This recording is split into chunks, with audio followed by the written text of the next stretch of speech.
America में मुकीम पाकिस्तान के senior सहाफ़ी और तज्ज़िया निगार जिनका ताल्लुक सिंध हैदराबाद से है, उनका नाम है हसन मुश्तबा। हसन मुश्तबा ने आज एक कालम लिखा है। उस कालम में उन्होंने कहा कि MRD तहरीक जो फिलाप हुई वो गुलाम मुस्तफ़ा जतोई मरहूम की वजह से हुई।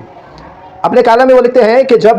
गुलाम मुस्तफ़ा जतोई मरहूम अमेरिका के दौरे पर आए थे, उनका साल में 1-2 मरतबा निजी दौरा हुआ करता था अमेरिका का। अमेरिका से वापस जाने के बाद MRD तहरीक के मुख्तलिफ मराहल तय करने थे, उनमें गिरफ्तारी भी देनी थी, उनमें तहरीक भी चलानी थी, उनमें जो है वो शिद्दत लानी थी।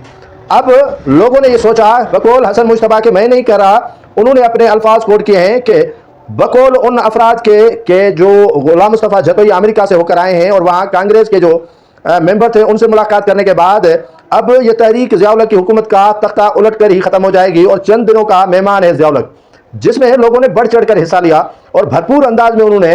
एहतजाज भी किया, धरने भी दिए, लाठियाँ भी खाई, गोलियाँ भी उन पर बरसाई गई और अफवाज पाकिस्तान के जवानान भी उसमें जो है वो शहीद हो गए और यहाँ से लोग भी शहीद हो गए। और ये तहरीक शिद्दत अख्तियार कर गई और गिरफ्तार किया गया गुलाम मुस्तफ़ा जतोई को और उसके बाद उसे हाउस अरेस्ट किया गया था किसी ठट्टा के करीब गेस्ट हाउस में।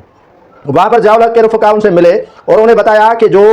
साजिश है गुलाम मुस्तफ़ा खरने की है, तख्ता उलटने की ज़िया-उल-हक का, उसमें आपका बेटा गुलाम मुर्तज़ा और आप शरीक हैं और आप पर मुकदमा बनाया जा रहा है बगावत का और उसमें आपको सज़ाए मौत आ सकती है। जिस पर बकौल हसन मुश्तबा के कि गुलाम मुस्तफ़ा जतोई ने नेगोशिएशन की और इस तहरीक से दस्तबरदार हुए, जिसके बाद कभी भी इतनी बड़ी तहरीक नहीं चली और MRD तहरीक फिलाप हुई। यूं कि इस फिलाप तहरीक में जो कलीदी और अहम किरदार था वो गुलाम मुस्तफ़ा जतोई का था। उसे निगरान वज़ीर आज़म भी बनाया गया बकौल हसन मुश्तबा के और उनके बेटे को भी वफाकी वज़ीर का दर्जा दिया गया। यूं जो तहरीक MRD की चलाई गई थी उस तहरीक का लबे लुबाब ये था कि गुलाम मुस्तफ़ा जतोई ने उसी तहरीक से दस्तबरदार होने का ऐलान किया।